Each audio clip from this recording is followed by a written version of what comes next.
मैं देखूं तुम नाही गिधहि दृष्टि अपार। बूढ़ भयो नत करतों कछुक सहाय तुम्हार। ये गिद्ध ने कहा था। कब कहा था, क्यों कहा था, किससे कहा था? तो फ्रेंड्स, एक बार की बात है, जटायु और गिद्ध दोनों भाई भाई थे। तो दोनों ने आपस में शर्त लगाई कि हमें सूर्य तक उड़ान भरना है। दोनों उड़ते चले गए और जब सूर्य के करीब पहुँचे तो जटायु हिम्मत हार करके वापस चला आया। लेकिन गिद्ध स्वाभिमानी था, उड़ता गया। जब बहुत सूर्य के करीब पहुँचा तो उसे बहुत ज़्यादा जलन हुई। उसके दोनों पंख जल करके उसके शरीर से कट करके अलग हो गए। अब वो लड़खड़ाता हुआ गिरता हुआ आया, एक खोह में गिर गया। बहुत दुखी था। अब क्या करे, खोह में न कहीं कुछ खाने को मिल रहा है, न पीने को मिल रहा है।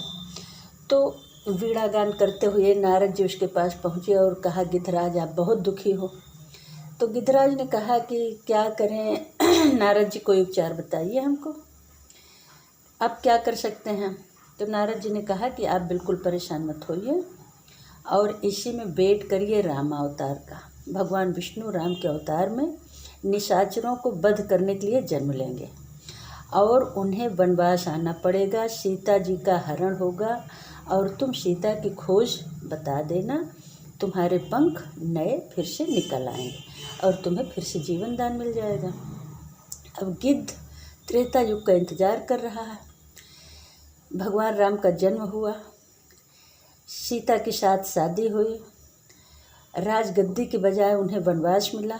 वनवास में सीता का हरण हुआ। दोनों भाई सीता की खोज में घूम रहे थे, जहाँ सुग्रीव से मित्रता हुई। सुग्रीव ने अपनी वानर सेना को भेजा सीता जी की खोज के लिए। तो वानर सेना को खोज करने में बहुत प्यास लग गई। तो उन्होंने एक बहुत सुंदर तालाब देखा।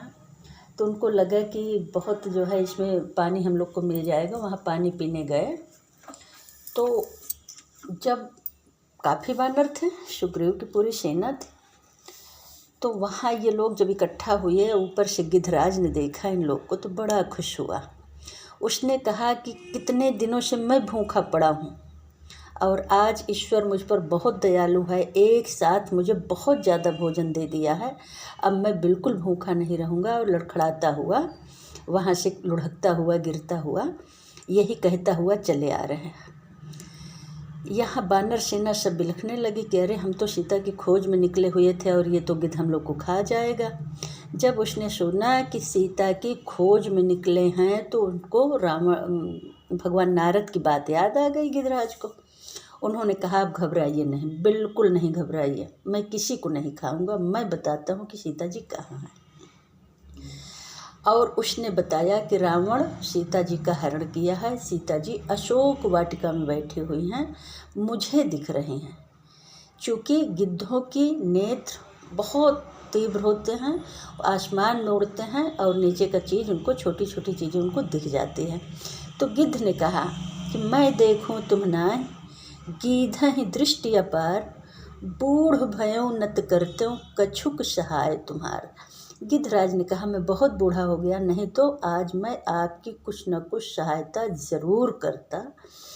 तो इतना सुनकर के वानर सेना बहुत खुश हुए, गिद्धराज को धन्यवाद दिया और गिद्धराज को देखते ही देखते सोने के पंख निकल आया। तो फ्रेंड्स, जायज़ सी बात है कि ये पूर्व निर्धारित था। तभी नारद जी ने गिद्ध से बताया था कि राम जी का अवतार होगा और सीता का हरण होगा और सीता की खोज में वानर सेना निकलेगी। तुम उनका पता बताना, तब तुम्हारे पंख उगेंगे। तो फ्रेंड्स, मेरा पूरा विश्वास है कि वीडियो आपको ज़रूर पसंद आएगी। अगर वीडियो पसंद आए तो लाइक, सब्सक्राइब और शेयर करना बिल्कुल न भूलें। तब तक हंसते रहिए, मुस्कुराते रहिए, ऊपर वाले को धन्यवाद देते रहिए।